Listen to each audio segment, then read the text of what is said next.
All right, you guys, here it is. For selfish reasons and for reasons of the dojo, I have recruited Eugene here today. We're going to see if we can onboard him.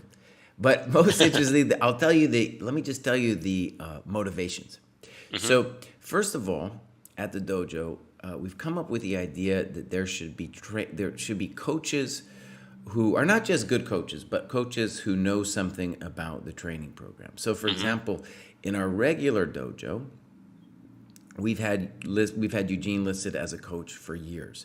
And so what I want to do is to have coaches who are aware of what's going on in the program and hopefully maybe even doing the program themselves. So that's motivation one, to see if Eugene's interested. Like a lot of people, like a lot of GMs these days, super busy, so I don't even know if we're going to be able to get him on board and yada, yada. Okay, so there's that. Number two is a selfish motivation where I think maybe if I show him some stuff, maybe he'll be able to give me and the dojo some constructive criticism about stuff we're doing. And then number three is, I'm in the program myself. I'm in this 2,400 plus rating band. And at the moment we got me, Kostya, and Josh Friedel. Nice. And I want to get, if I got Eugene in there, it would be another person. And kind of like one of the initial anxieties I had about the training program was, would I have enough people in a given band? And from everywhere from 400 up to 2,100, we are just full of people. We are full of people. And then at the upper levels, we have less, which makes sense because statistically there's just less as you go higher. But for my own selfish reasons of somebody who wants to have like a cohort himself, maybe I can get Eugene on. Maybe I can get him on, and then we could end up doing maybe some training exercises and such together. Absolutely. And I like the concept because I really enjoyed when we did some of our practice games and talking through the moves and learning openings this way. To me, this is probably the best way to learn opening, just to kind of get a feel and play out the game, the positions. And pretty much at every level you can do that, right? So at our level, we can do it. At lower level, you have the cohort that is similarly rated. I think this is a good idea. Cool. Okay, so the first place I'm going to begin the tour is just real quickly, I'm going to show you a challenge that we had is, there's all these different rating systems. Oh, yeah, everywhere, yeah. My students are the same way. So we... Chess, UCF, yep. We had to create like a baseline thing. And of course, there's no such thing as a 400 rated FIDE, right? But just to give it structure, we translated everything to this FIDE thing. Now, it makes sense when you get to the higher rated bands, but of course, lower rated bands a little bit controversial, but we felt like we had to do it. So you can see there, that's just our translation that we worked on with doing some statistics and yada, yada. And we'll probably update that at some point because I think ChessCom and Lichess are inflating as we speak. They are. They're just continuing to inflate, so we'll have to adjust that at some point.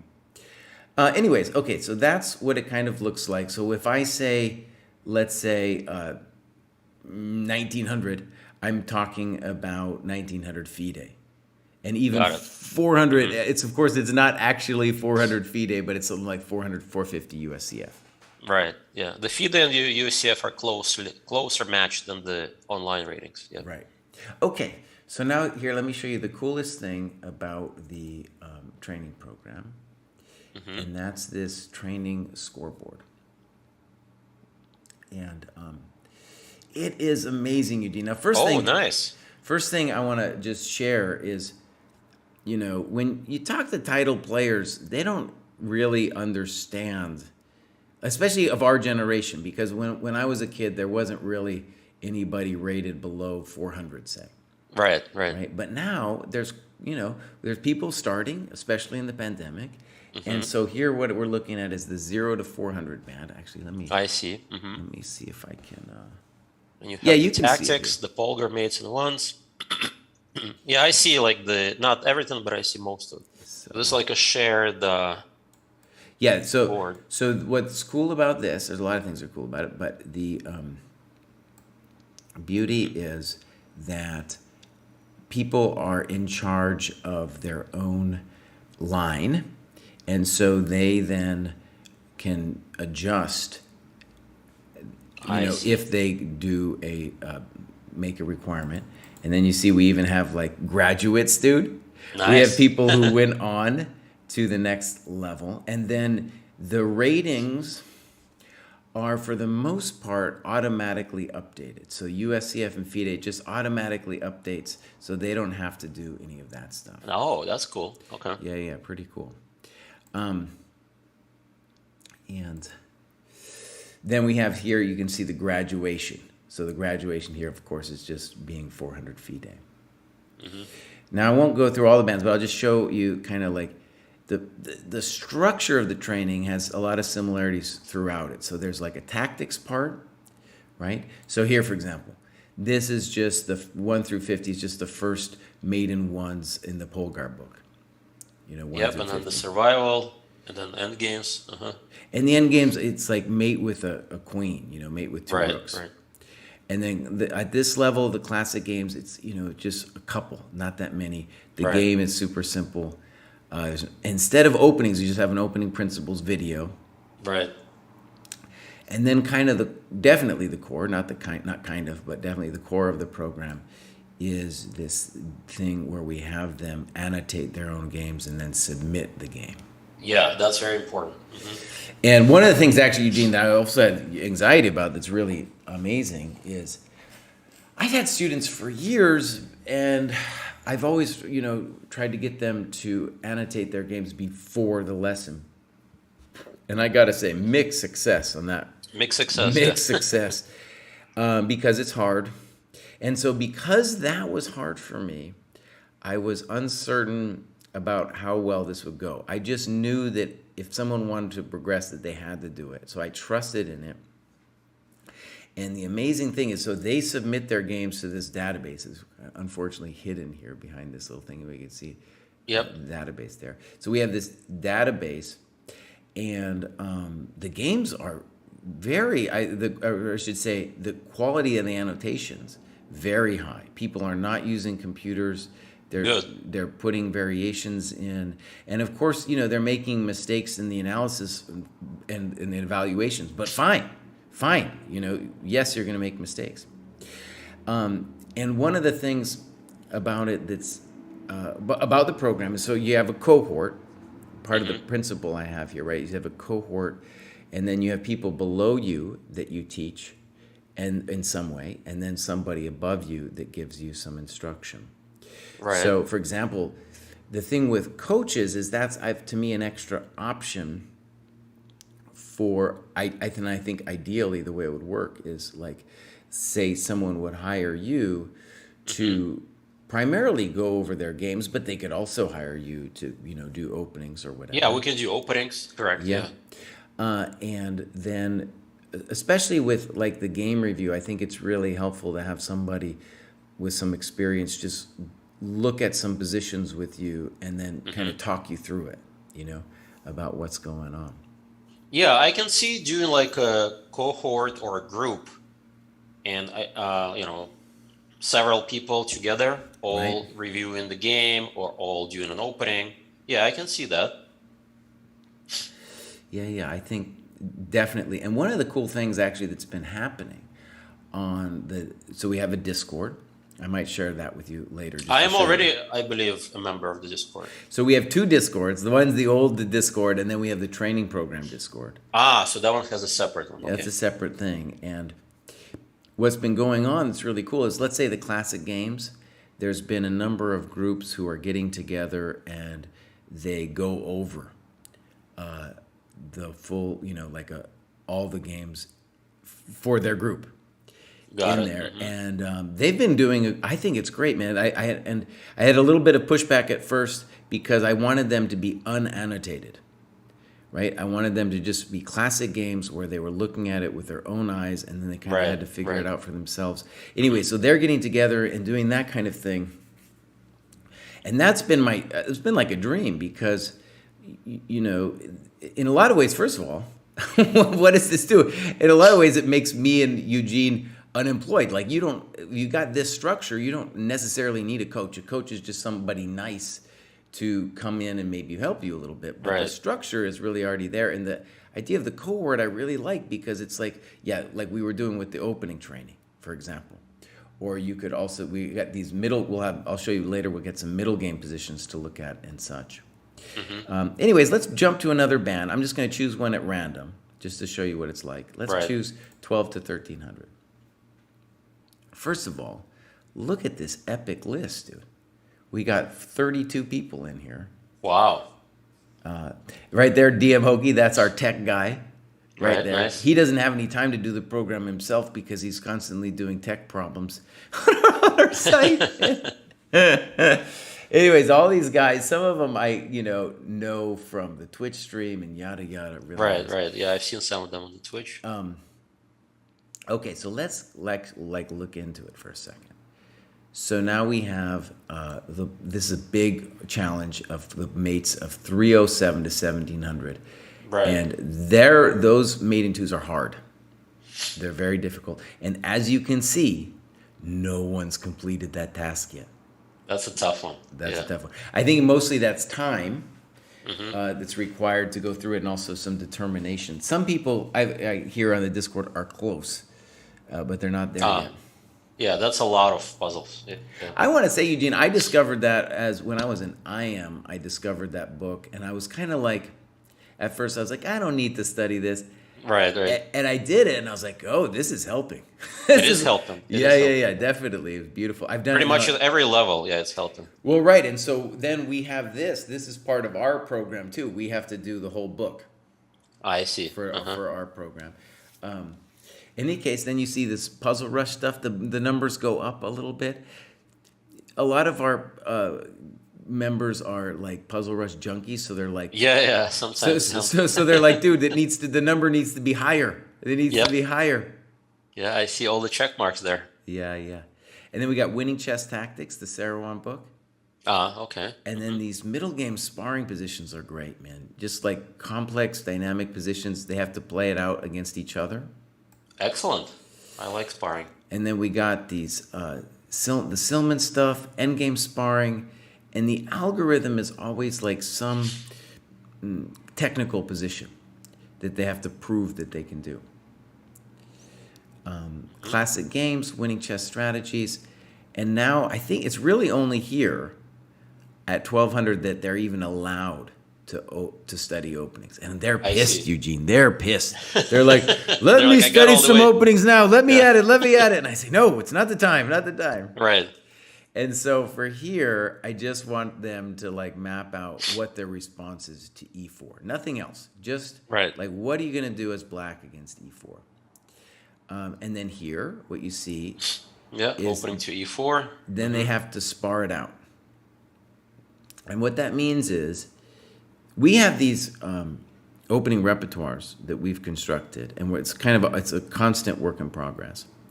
But we mark down what the sparring positions are. Right. And then they do the exercise that me and you did. Right? Perfect. And I think this has been actually a challenge so far because, for one, it's like, let's say when we did it, it's not like somebody's necessarily winning. And it's not clear when the variation ends, right? Right. So you have to have a certain amount of experience to be like, okay, well, obviously the opening's over, and the players kind of have to agree to that. I see. So I think there's some anxiety there. Also, I asked for feedback on Discord, and somebody was like, dude, it's not good when the other person doesn't know the position. And I totally disagree with that. For one, for the other person, it's just an interesting position they get to play out.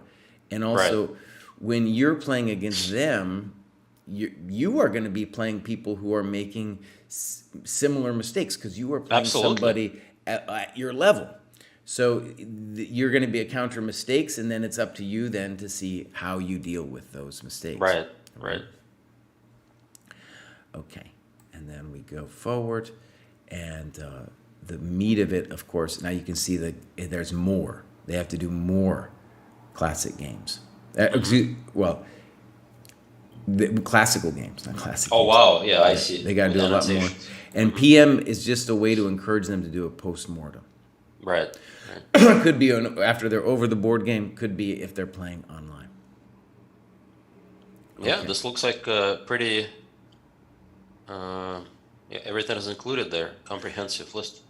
All right, let me show you two more, and then you can ask any questions you want. But let's just go. Just give you a further tour. I'm clicking on a random one. This is 1600. Okay. And look at this list, dude. Amazing, man. There's a lot of things too, I think, that are going to improve. So, for example, something that frustrates me is you have people in here who have yet to put in like what their rating system would be, what their username is, and so we don't have everybody here locked down on their starting coordinating their rating and what their starting rating would be. So it's that part of it is hopefully going to evolve. We've been doing this like 2 months. Right. And actually, I'll give a little plug for myself. I just put out a video today about how to make 1700. So this would be 1700 FIDE. Got it. And I covered a game that Morphe-Fan here. Yep, I see Morphe-Fan. Morphe-Fan annotated, good annotations. And I talked about like what it would be, what's needed to get to say from 1600 to 1700. Okay, let me show you a couple things. So, Polgar Maiden 2 is obviously pretty much the whole thing. Right. And then we got the chess tactics stuff, the sparring position. Actually, there's some great books here. Have you read this book, The Capablanca Best Chess Endings by Chernev? I definitely have seen it. I don't know if I read it, but it's a great book. Yeah. Yeah, it's a great book. I don't know if it's necessarily for your level, but I read it as a kid. I thought that book was great. And then something I'm really proud of is I created this thing called the Rook Endgame Progression. Ah, very nice. Yeah, Rook Endgames are very common. Yeah. So what I did is I was just interested to see what your gut reaction to this is back in the day, Rook Endgames were presented as like, okay, here are some positions you got to know. Yes. And then my experience coaching it and playing it is like, well, actually, it's a real practical skill, these positions, where your opponent can do a bunch of different things. And you need to be able to like react and, bob and weave with the punches. Yep. So instead of it being like you have to like learn these positions and then prove it, what it is you have to be able to play a match with X number of positions and beat somebody from your cohort. Ah, so you just don't play one, you play like several positions. Uh-huh. You play a whole set of positions, right? And with each position, you get one time white, one time black. Right. And you have to win, and then there's another match after that in this level. Now, what you're going to see is when we go up, there's a lot more. There's a lot more because I built on it. They just add up, right. It's built on it. And, right, so you have to prove yourself that way. And they're rebelling. They're like, Rook Endgames, that's not important. But I'm really happy about this thing. Also, it's kind of a work in progress to see, like, to what extent people are on it. You can see here, nobody's done it so far, which is a bad sign.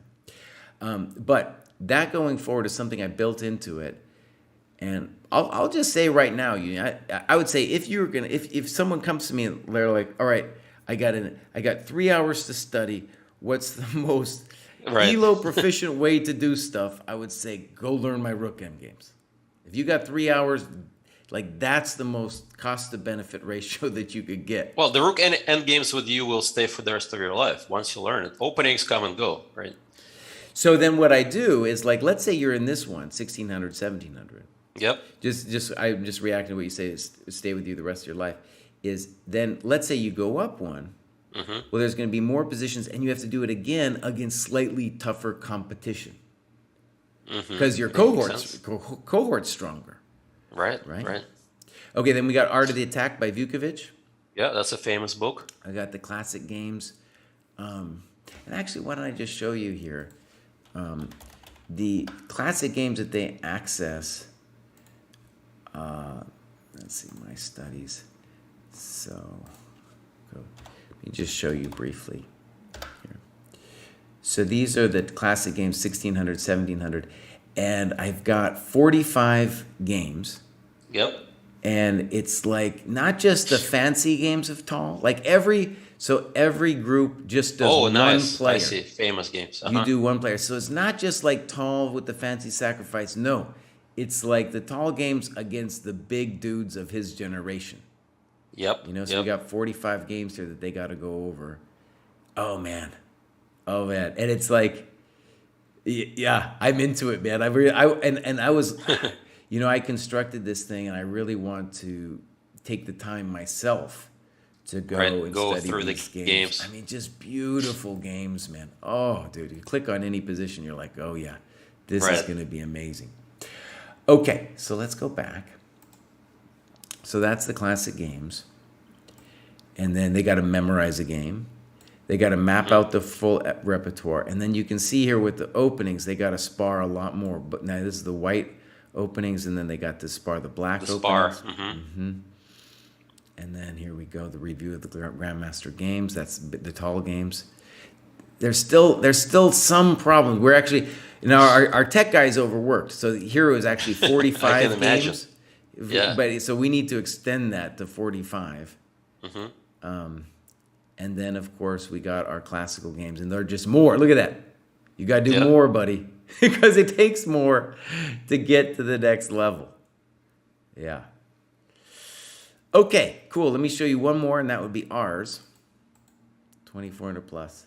Yeah, let's see. So there we are, my friend. And yeah, so that would be you, boss. We'd put you, if you were into it, we'd put you on the next level. Nice.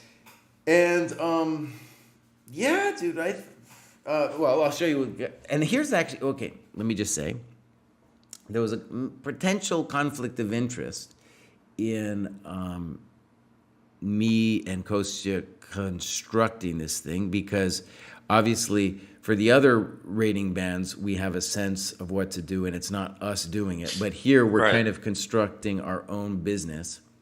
And it's weird in a way because, like, let's say with books, the books we recommend are books we've already read ourselves. But most of the players in this cohort, they kind of know themselves what they need to work on. Obviously, books, tactics, we can pick ourselves. Let me push back a little bit on that. Right? So, like, I think one of the beauties of the whole training program is whether you're rated 1600 or 2400, there's a limitless amount of things you can study. The amount of advice you can find online is just endless. And it's possible to really get distracted by all kinds of stuff. And it's also possible to like certain things and then always do that again and again. Oh, for sure. For me, it's the openings. I would probably keep doing openings all over again.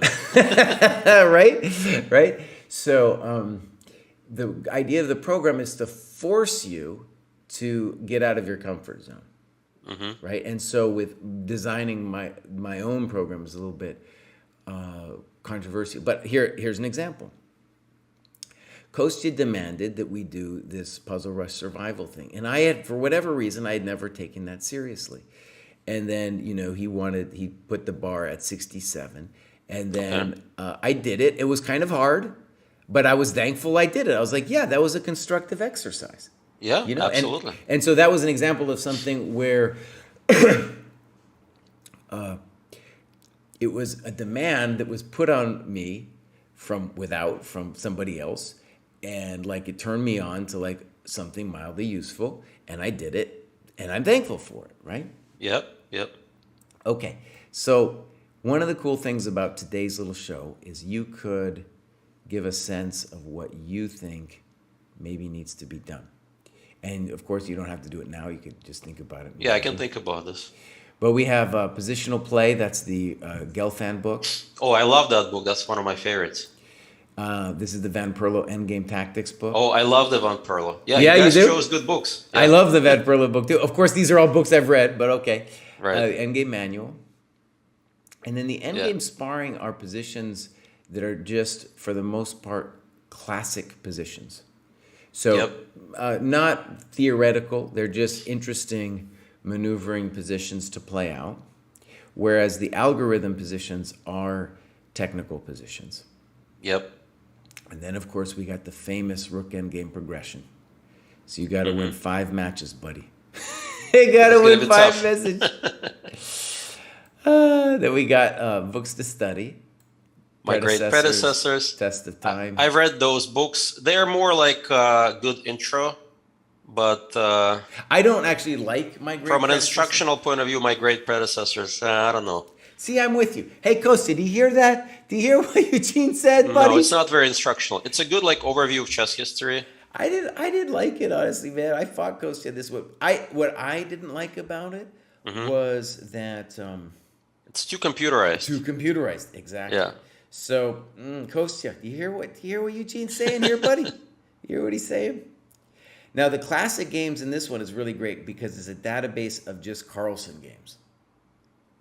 Just like the big Carlsen, I think it's 60 Carlsen games. So it's really intense. And that would be something I want to do with people like you, Kostya, Friedel, Proust. Just get online. Could be streaming, could be not streaming. And then we just do go over Carlsen games. We just Absolutely. do it, man. Yeah. Just do it. And then, of course, we got the openings. You can see it's pretty intense. A lot of opening sparring. And there's all the Carlsen games right there. And then, of course, we got the massive classical games and postmortems right there. Boom. Perfect. Yeah. Yeah. Pretty intense. And you played a few classical tournaments, so you can do some postmortem of your games. Absolutely. So I played Denver, and I've actually almost finished my first round. And I've been totally, probably like you, the candidates just sucked all the life out of me. Yep. I didn't have anything. Candidates is now over, though, buddy. It's over. Candidates over. I'm returning to the program in my own life. But for example, for somebody like me, I've played probably over 1,000 games in my life. Right. And and I was a more active GM in the past, and I faced some strong GMs in the US, right? US championships and such. Yeah. I would be interested just to go over my own games of that era, 2000s to now, to just see how I used to play and openings, and then analyze them myself with the and just kind of understand the mistakes I've been making. And the interesting thing is compare my analysis back then with the engines that are weaker compared to the modern neural network engines, which will, it's like a different level of chess. Right. And I've played, right now in my database, I have over 1,400 games. Wow. Dude, just my own games. So, that's just a pretty big sample size if I were to narrow down by either certain openings or certain years, or even I can narrow down by my opponents who are about 2,600 GMs. There's a lot of postmortem I don't need to play a game, right? I can just go over one of my old games, which is going to be just as instructive. All right, Eugene, now here's the thing. Here's an example of the training program maybe taking you to a small level of discomfort. We're going to say no, that doesn't count. Then what I mean by that is the idea is not just to go over them, but to play them from now going forward. So, of course, if you look at this, I've annotated loads of my games. I could, if I wanted to, I could say, I've already done that and click them all off. But the idea is no, we're starting it fresh. And we're going to go pop, pop, pop, pop, pop. We got to play it and do it. Yep. And the intention is, and this is where it gets interesting for an old guy like me, is the intention for all of the bands is, if you haven't plateaued yet, you're probably going to go to the next rating band before you finish all the requirements. Right. But for a guy like me, it's really hard to make progress. So the intention is, hey, if I do everything, I will make it to the next level. Or at least that's the hope, right? Right. And especially here with forcing myself to do the classical games and then really think about them, put it in the analysis, make a file, and then publish the file, that And there's a kind of I've been doing it for a while, but sometimes I'm lackadaisical about it, and there's a certain satisfaction, right, in clicking off one here. Boom. I'm not going to do it though because I haven't totally finished it. Right. You know, just clicking it off, and you know, obviously it's a long experience. Where, for example, I played 5 rounds in Denver. I think I'm going to play about 11 rounds this month. I think. Okay. Something like that. Yeah. And like you, I have a similar problem. Like, what tournaments do I play in, and what actually counts? Like in Denver, I was the highest rated. You know, it wasn't exactly the most. You know, but still, you know, I'm sure you faced some strong 2200s. Yeah, I played a really interesting game against a guy who's a strong FM and stuff. And in any case, there it is. There it is. That's the basic thing of the dojo. And if I wanted to like really show you the ins and outs, like we could talk about the Discord. That's just where people organize their organize their games. And then there's the website itself, which has a lot more information. Like that's where the videos are, that's where the opening repertoires are, that kind of stuff. But I wanted to just show you this because this gives you like a framework of what it looks like throughout. And then, right. So ideally, this could be useful in 2 ways for you. One, that you could join our merry cohort here, right. Be part of this journey, and then 2, then by having a sense of it, right? By having a sense of what it's like. Let's say you're coaching somebody. Let's say, I don't know, they're 1600, 1700. Yep. You would then be able to like kind of talk about their weaknesses and be like, oh, hey, look at this requirement. This is what you need to be doing, and this is what you need to be thinking about, like within the program. You know? Yeah, I feel like the biggest strength that I can provide is if we just pick some random cohort, like let's say, you know, 1600 to 1700. Yeah. And right now there are 34 players in that cohort. Right. They have a lot to cover, right? So, you know, they have like from openings to end games to sparring games to post-mortem analysis.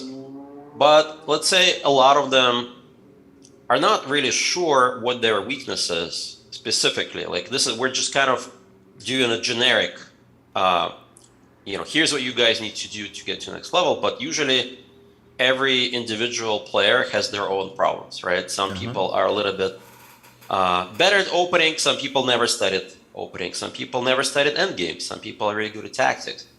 And by going over people's games, if I were to, you know, go over, you know, 5 to 10 games or just kind of watch people think as part of like a cohort lesson, I can immediately pinpoint, okay, this is the area that is your weakest. Here is what you should focus on. And that's going to give you like the biggest sort of benefit, right? Yeah. So I am good at like identifying people's weaknesses and giving them suggestions. So that's kind of like one area I can immediately think of. The other is openings.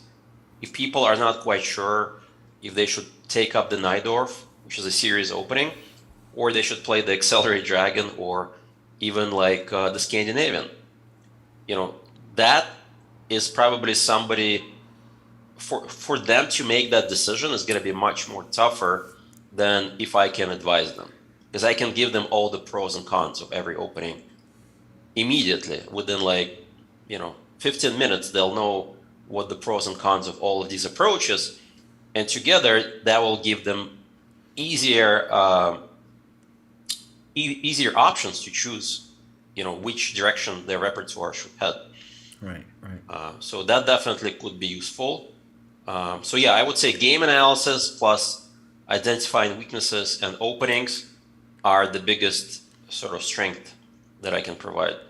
I just had a vision too of like maybe a group of players, let's say, for example, in 1700, wanted to get you on a group lesson. Maybe they want to analyze the tall games with you, right? And then they pay you X amount, you get in a Zoom call or something. Boom. Exactly. Yeah. And then you'd probably be able to help you just by doing that exercise. You'd get a sense of where they were at as well. Yep. And again, this is probably for a little bit more people who are a little bit more serious. If they are maybe a little bit intimidated by this, by the matrix, and they have to do a lot of work, and they're like, well, I kind of have a very specific thing I want to ask Eugene, or I want to learn this opening, or I want to go and jump on do the games. In that case, of course, you can just ping me as a coach, and we can set up either individual or group lesson. Yeah. That makes a lot of sense. Now, one thing I want to just answer for you. Yes. You can answer too, but I'll answer in my own words. Thank you, Chess Dojo Live says, Eugene seems rather busy with all his stuff, his chessable stuff, lessons. Not sure if he's trying to improve at chess. Is he? Now, let me answer first. I'm in the same situation. I'm like, I was devoured by the candidates. I'm doing all this Chess Dojo program stuff, but I love analyzing chess. I still enjoy playing chess. I'm going to go and try to play the senior level stuff. Could I be training more? Absolutely. Is my life complicated with kids and stuff? Eugene has a kid too, so it's like, right. Oh my God. But at the same time, one of the beauties of having the program is like, okay, Kraai, you got to click some boxes off today, boss. You got to get ready to click some boxes or else you're not progressing. And so and I think this is probably true regardless of whatever rating band you're in, is like, you got to have some kind of structure or else life is just going to eat you. It's just I 100% agree. If I were to even allocate like 1 or 2 hours a day, I can easily skip that time because I am not being accountable. Right. I'm just, myself, right? If I don't do it, nobody's going to care. If I'm doing it as a part of a cohort, or if I have a scheduled Zoom call, with Josh Friedel or with Jesse, and we analyze or we play, that's much more valuable. Right. For sure, man. For sure. Well, cool, man. Cool. So we're gonna try to get you in. We're gonna get a coaches channel. So at the moment, I think we got my friend Jason Stone King. He's rated around 1900, so he can help the people who are lower rated. Then we got Friedel and you, and we got Evan Rosenberg, who's around 2200. Nice. So we have some coaches that are familiar with the program, kind of involved with it as well. And dude, if we got like some me, you, and Josh, for example, did some analysis with some Carlsen games. Oh man, amazing. Yep, that would work. Amazing. All right, cool, man. Well, I really enjoyed this. All right, thank you, Jesse. Yeah, thanks for the intro. And I think at this point, if people are interested, I see already a lot of people in the chat are interested. I will probably join one of the Discord servers, and we can start planning a Chess Dojo group lesson. Yeah. That sounds great, man. That's what people are really, because I can see they're really confused what they should be working on. If they have limited amount of time during the day, do they go to do Bolger mates, or do they do Rook end games, or they're bored of all of that, right? Then we can definitely plan like a group lesson and pinpoint exactly what you guys should be working on in a certain time frame, right? This is like, in this spreadsheet, as I understand, this is like the generic catch-all to get to next level. But if you are,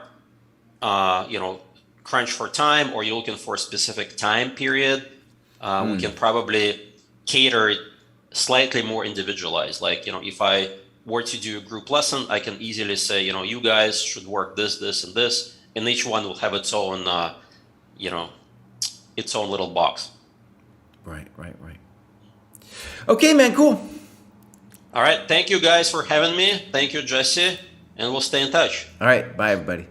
Bye-bye.